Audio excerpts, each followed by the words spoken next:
Mike Brailsford here. Thank you for joining me back on Brailsford Works Refinished. Today I'm finishing up a bowl that I started way back in 2015. And I'm going to be doing it mainly using my Easy Wood Tools carbide tools. I don't typically do that, but I did in this case. I will use my traditional tools a little bit, a skew, and I used a bowl gouge just a tiny bit. But in this particular case, I'm letting the carbide tools take the lead role. So I used the Easy Rougher to get the bottom side straightened up. And now I'm using my skew to create a dovetail so that the bowl will stay better in my chuck. So now I'm using the same Easy Rougher to shape the top. And I'm going to add myself a nice little rim on this. I'm going to work on getting the shape to where I want it. In this case, it'll be kind of a flying saucer shape.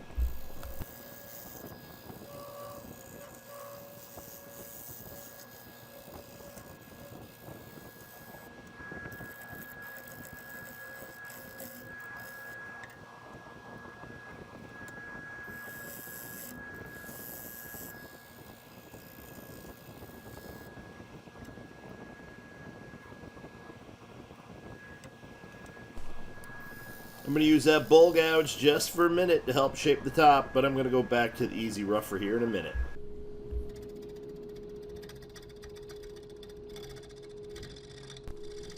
So now I'm using my Easy Finisher, and I'm getting the rim round, and then I'm going to start working on the inside. I'm also going to use my gooseneck finisher and finish off on the inside of the rim. I know there's some people out there who think that if you're using Easy Wood Tools, you're somehow cheating.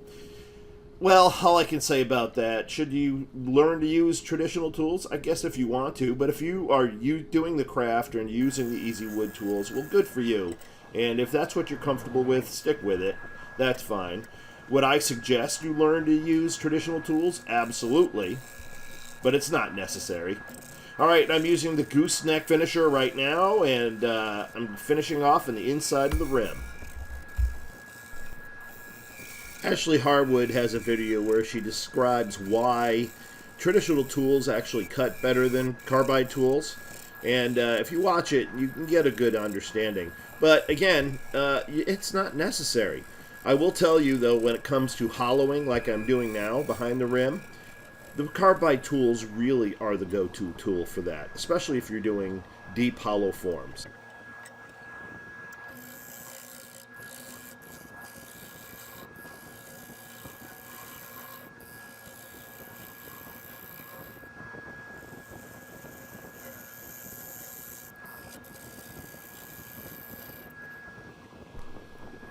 So I do suggest you check your thicknesses regularly. You don't want to go through the bottom or through the side, both which I've done in the past, so learn from my mistakes.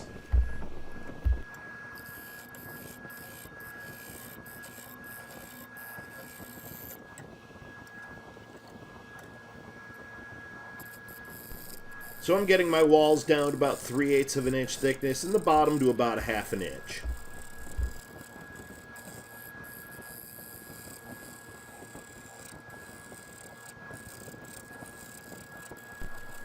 When that carbide cutter is fresh like this, boy, it really does cut like crazy.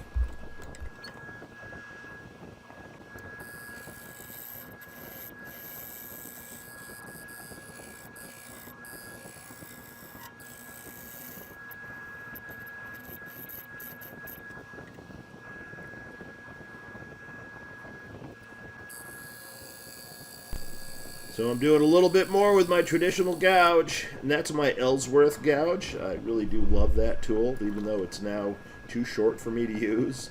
But I'll be taking out the Easy Rougher here in a minute. Here it is, and I'm going to define that rim and just round it off just a little bit.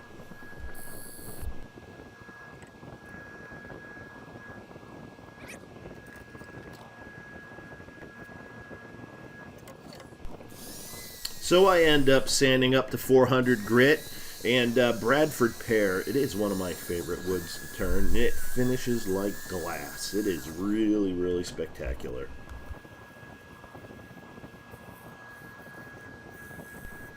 So I'm doing a tiny bit of hand sanding to get down into the nooks and crannies.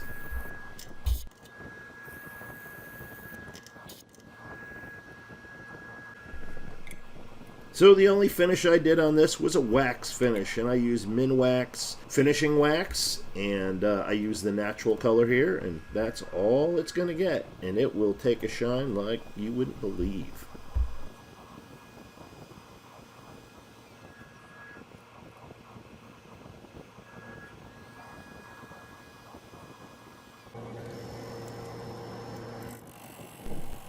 So I got it flipped over into my coal jaws, and all I'm going to do is round over that dovetail rim that I had used to hold into my chuck, and I will flatten out the bottom just a little bit more. And after that, I'll apply my brand. We'll finish sanding it up to 400 on the bottom, and then I will apply all the wax I need to on the bottom.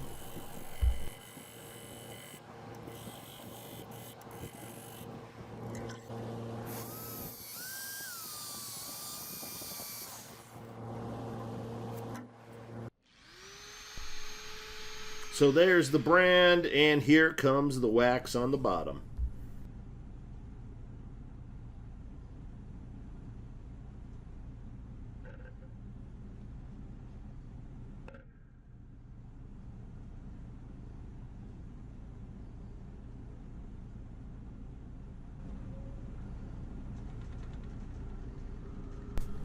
Yeah, would you look at that shine? I just love how the Bradford Pear takes the wax finish.